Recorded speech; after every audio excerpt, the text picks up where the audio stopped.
오늘부터 4주 동안 구원에 대해서 함께 배우도록 하겠습니다.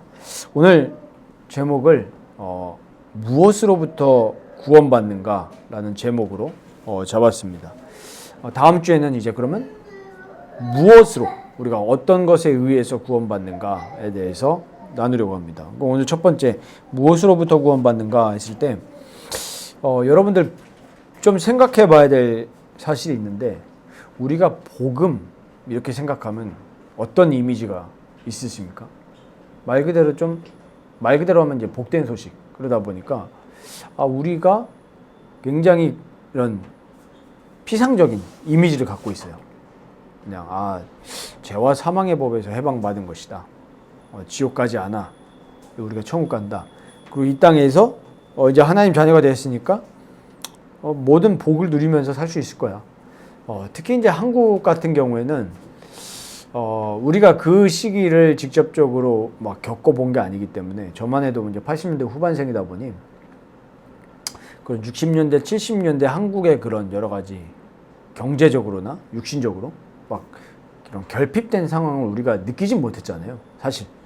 근데 그 시절만 해도 보릿고개라는 말이 흔하게 쓰였고, 또 그리고 경제적으로 너무 어려운 그런 상황이었고, 정치적으로 여러 가지 사람들이 힘든 상황이었다 보니 신앙을 가질 때 많은 그런 이미지가 그 가난한 것에서 부유하게 되어지고, 또 막 어떤 정치적인 압박에서부터 좀 자유로운 그런 이미지들이 있었습니다. 그러다 보니까 그 영향이 다는 아니지만 우리 신자들이 복음에 대해서 생각할 때 그냥 좋은 거예요. 나쁜 일이 일어나면 안 되고 좋은 일. 그러니까 이게 사실은 무속신앙하고 막 별 다를 바가 없는 그런 이제 일들과 열매들이 일어났단 말이죠. 그러니까 부적 붙이는 거랑 우리가 기도문 막 읽고 붙이는 거랑 별 차이가 없는 그런 동기가 돼버린 거예요.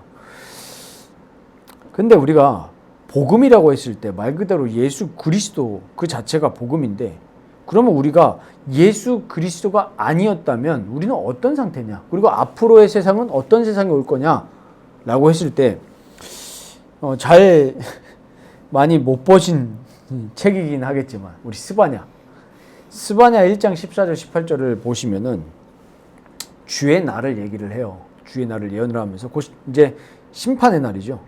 근데 그 날을 어떻게 하나님이 묘사를 하셨냐면은 이 선지자를 통해서 분노의 날, 환난과 고통의 날, 황폐, 패망, 캄캄하고 어두운 날, 이게 이제 심판의 날이라는 것을 분명히 예언하셨습니다.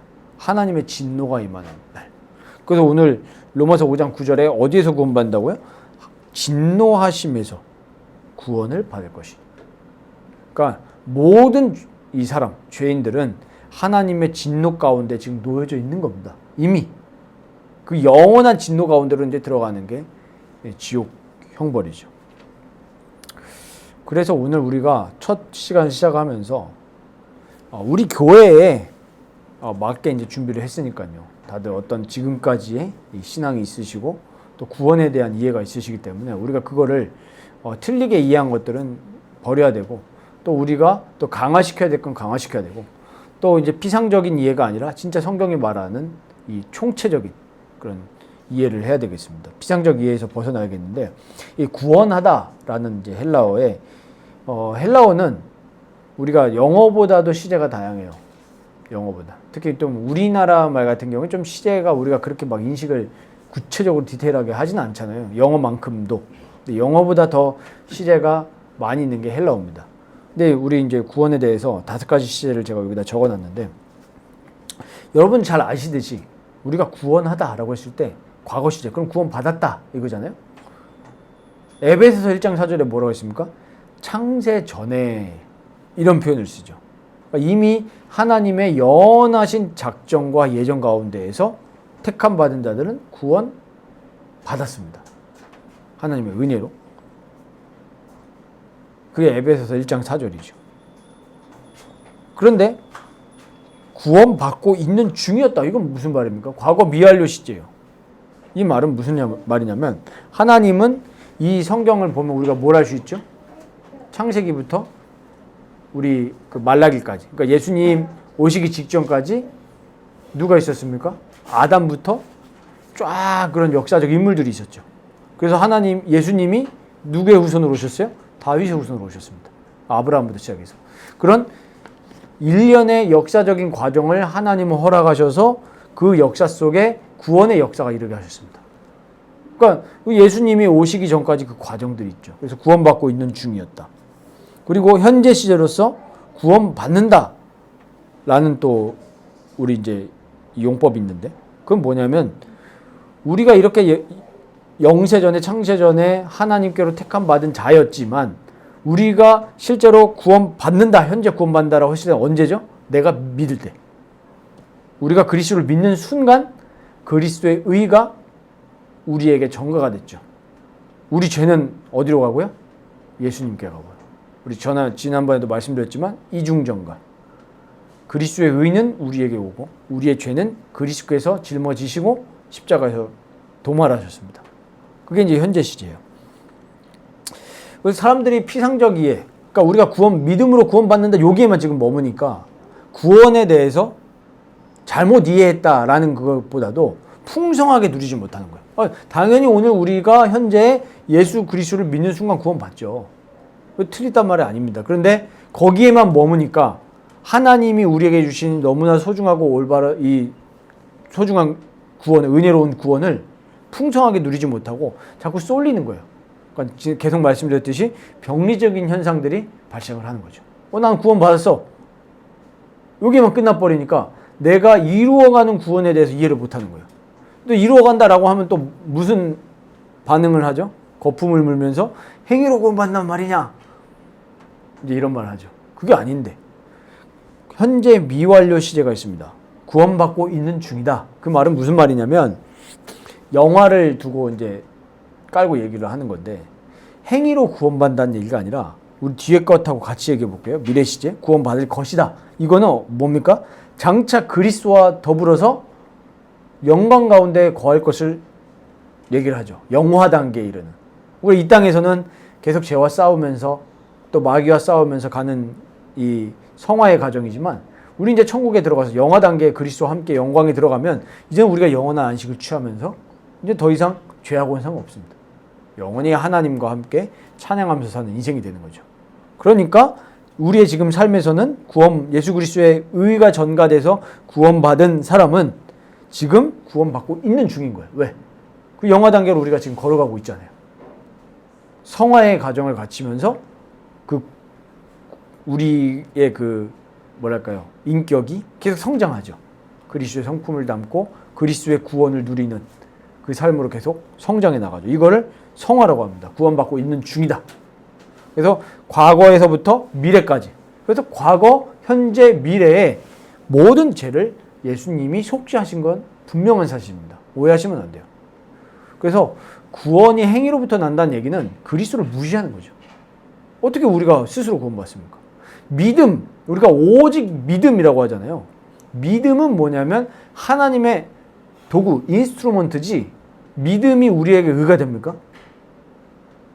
뉘앙스인데 보세요. 믿음으로 구원받는다. 그럼 그게 내 믿음이 아니잖아요. 하나님이 우리를 구원하시는 방편이 우리가 만약에 하나님이 구원을 너네는 밖에 나가가지고 한 구제를 100번을 해야 된다.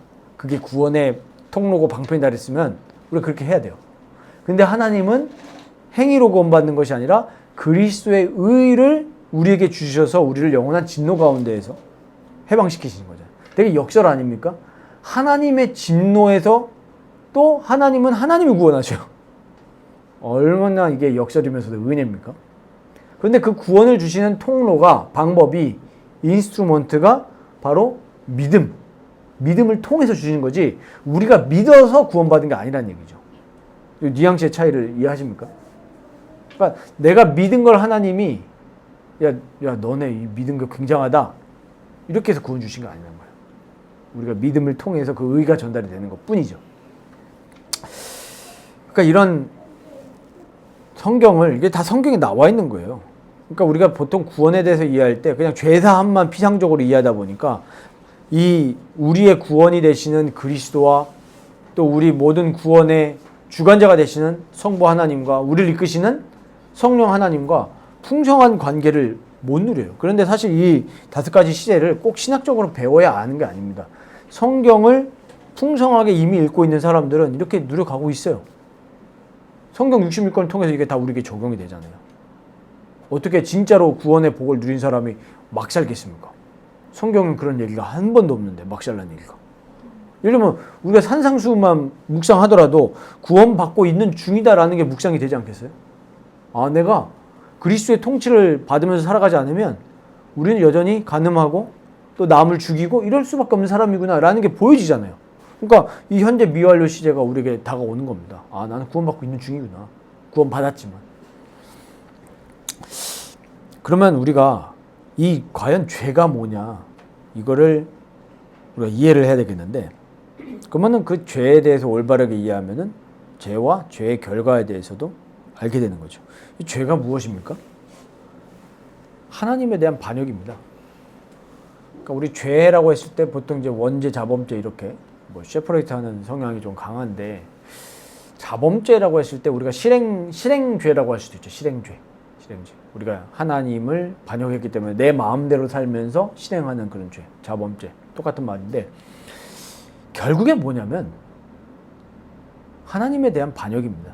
하나님을 인정하지 않고 또 하나님께 순종하지 않고 하나님께 의존하지 않는 게 다 죄예요.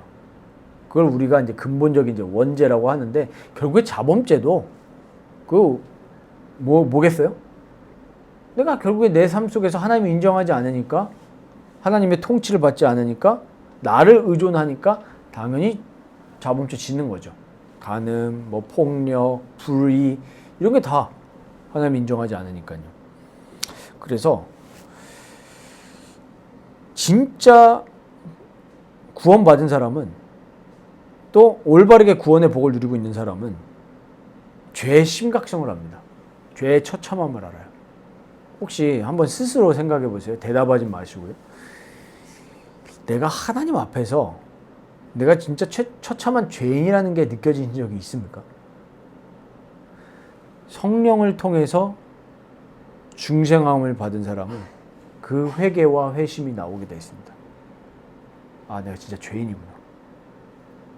근데 아까도 제가 구원에 대해서 피상적 이해에 벗어난다 그랬는데, 너무 지금 우리는 학습된 복음을 듣는 경우가 너무 많아요.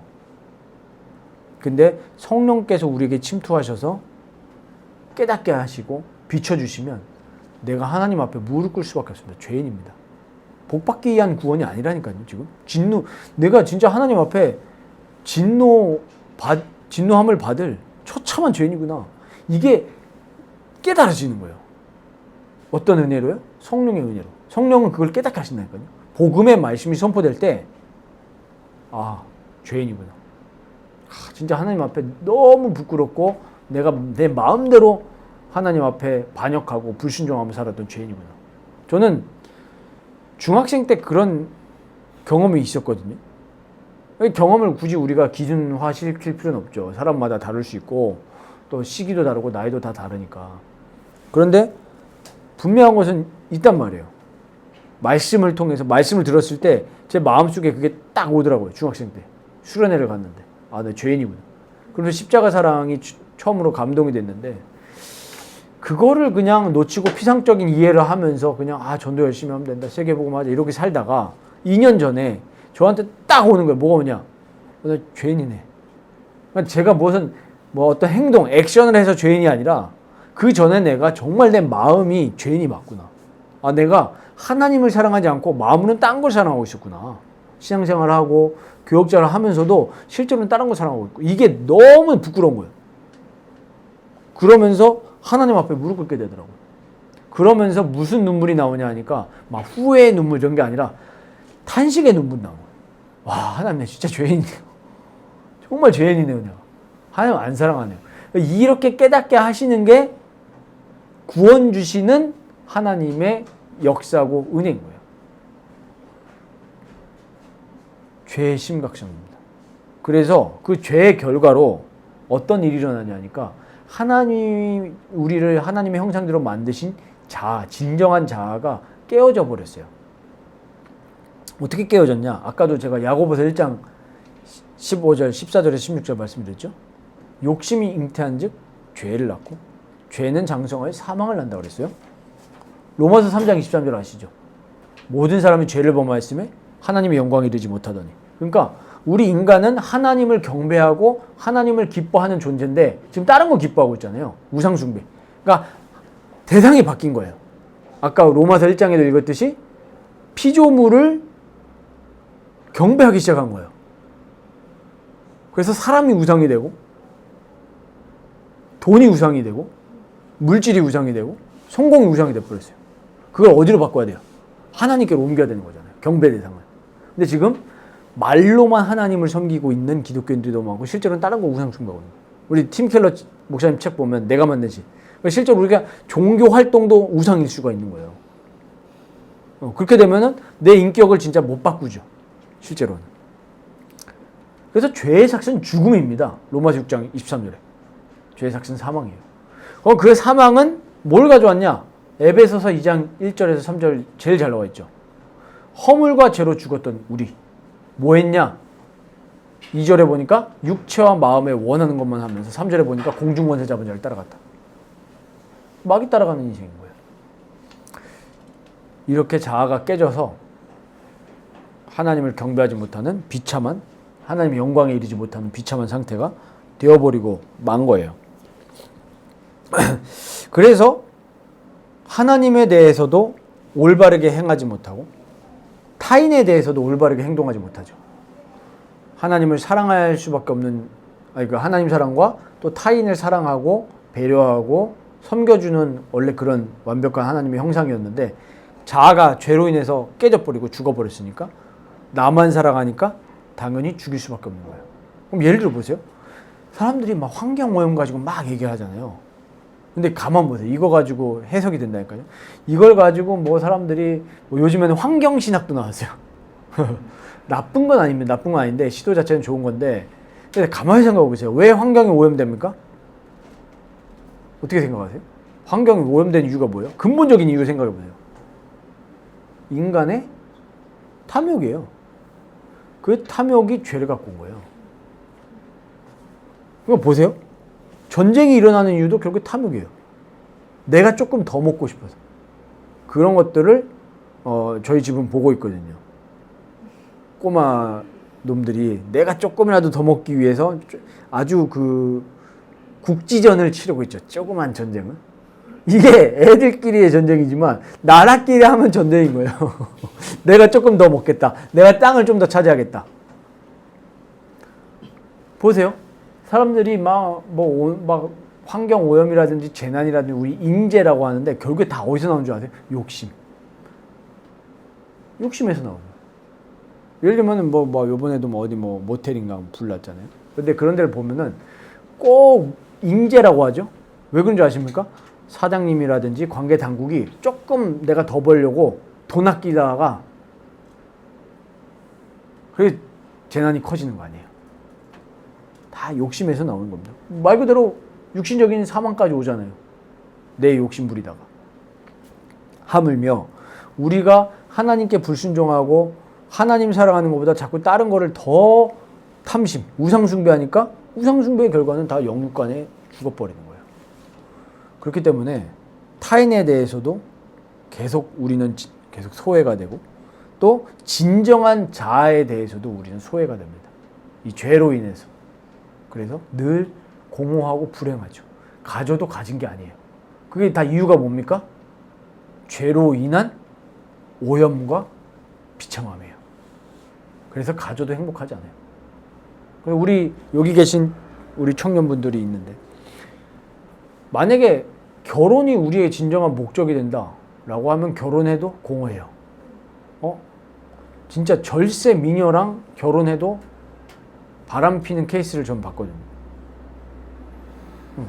아니 미인대에서 우승한 분하고 결혼을 했는데 바로 딴짓을 했다는 거예요. 그래서 야, 참 그게 뭐죠? 탐심. 죄예요. 만족이 없는 거예요. 하나님의 형상으로 우리가 만족하지 못하면 만족이 없어요. 그리고 취직을 해도 마찬가지죠.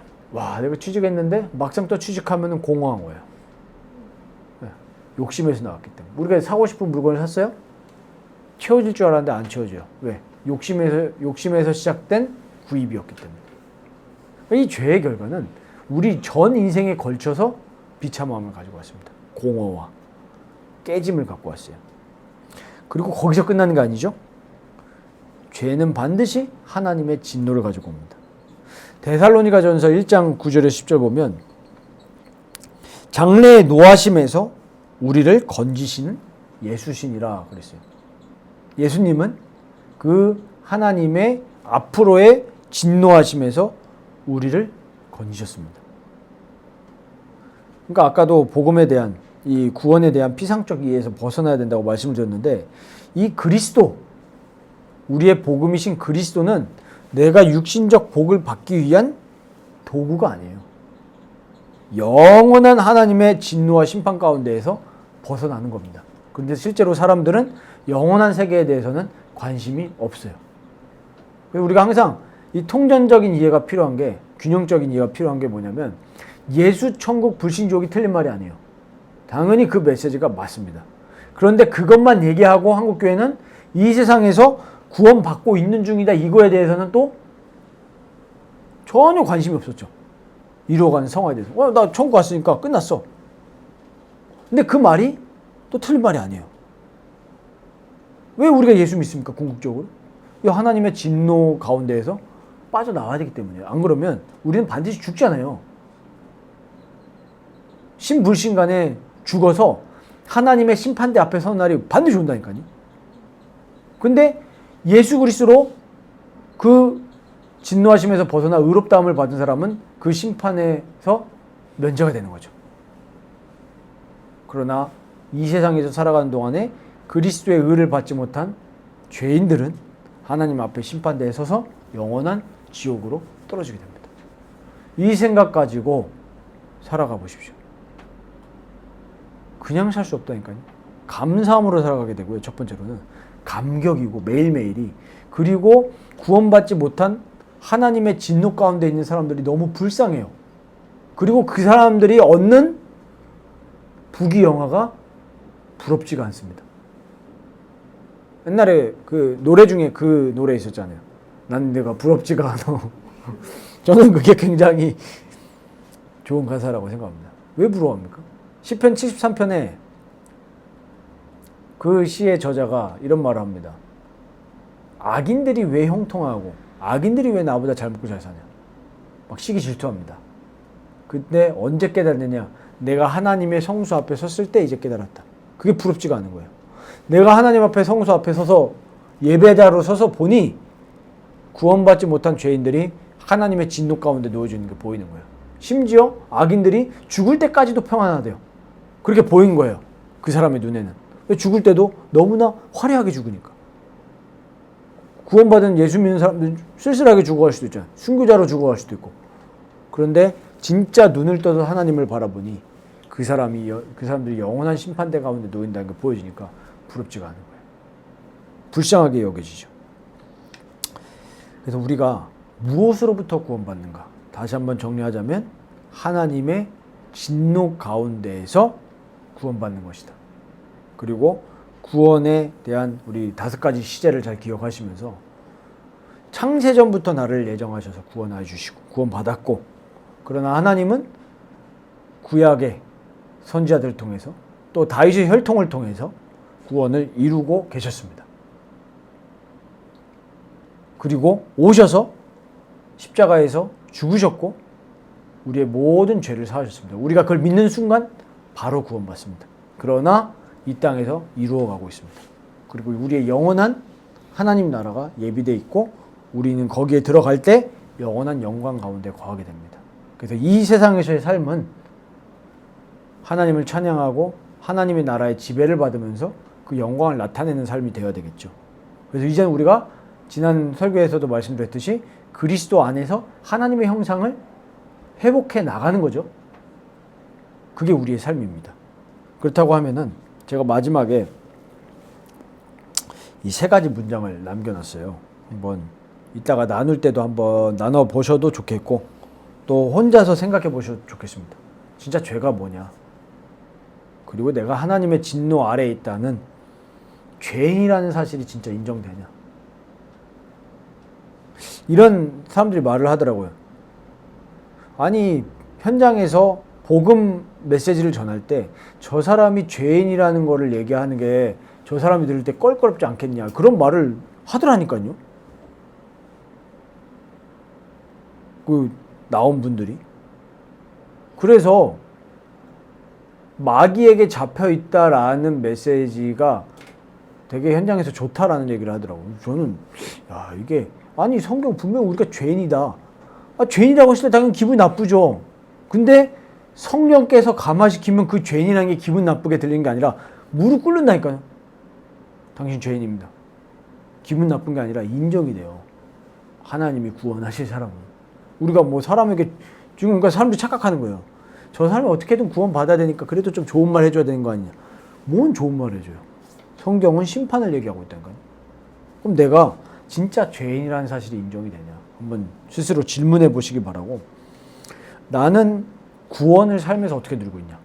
혹시 내가 하나님의 구원이 아니라 나의 거짓된 의를 누리면서 구원을 누리고 있다라고 착각하는 건 아닌지 한번 좀 돌아보시면 좋겠습니다. 그래서 오늘 1주차 강의를 마쳤는데 이제 나머지 3주차를 하면서 이제 구원의 서정에 대해서도 나눌 거고 우리가 구원을 실제로 어떻게 누릴 건지에 대해서도 이제 앞으로의 3주 동안 같이 나눌 예정입니다. 요걸 가지고 꼭 혼자서도 묵상을 많이 하셔야 돼요. 이거를 그냥 설교로만 듣고 끝나면 적용 안 됩니다, 솔직히.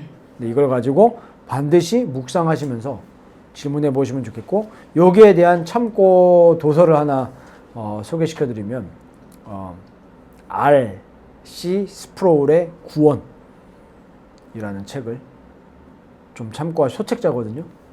제가 그걸 같이 참고하면서 설교를 준비하고 있는데 R.C. 스프로울의 구원이라는 책을 보시면 많이 도움이 되실 거고 그리고 제가 예전에 신학교 다닐 때 오해했던 교수님 한 분이 계십니다. 우리 한국의 유명한 교수님인데 김세윤 교수님이라고 옛날에 저도 오해했었어요. 옛날에 그분이 세관점 바울의 세관점 해가지고 유보적 칭의를 얘기를 하셨거든요. 말 그대로 칭의가 유보됐다는 얘기. 그러니까 우리가 삶을 어떻게 사느냐를 보고 마지막에 저는 그분을 그렇게 오해했는데 최근에 그분이 증보판을 내셨는데 구원이란 무엇인가에 대해서 책을 봤는데 아니더라고요. 근데 왜 그런 메시지를 한 10여 년 전에 날렸을까 생각해 봤을 때 한국교회가 엉망이거든요. 구원받다 생각하고 막 사니까 그런 이제 세관점들이 막 대두되기 시작한 거예요. 구원은 나중에 알 수 있다. 근데 그 나중에 알 수 있는 게 아니죠. 사실은 구원받은 사람은 우리 내면의 그리스도를 통해서 확신을 갖고 말씀과 성례를 통해서 계속 확인이 되잖아요. 그런 사람, 그렇게 누린 사람은 사실은 우리 삶에서 막 살 수가 없죠. 너무나 소중한 구원이기 때문에 거룩하게 살고 싶고 하나님의 영광을 추구하면서 살아가기를 원하죠. 그래서 구원에 대해서 이 올바른 이해와 또 올바른 누림이 필요하다는 사실을 깨달으시고 나의 의가 아니라 그리스도의 의를 누리면서 그 그리스도의 지배를 받는 우리 참된 구원을 누리는 생활이 시작되시기를 바랍니다.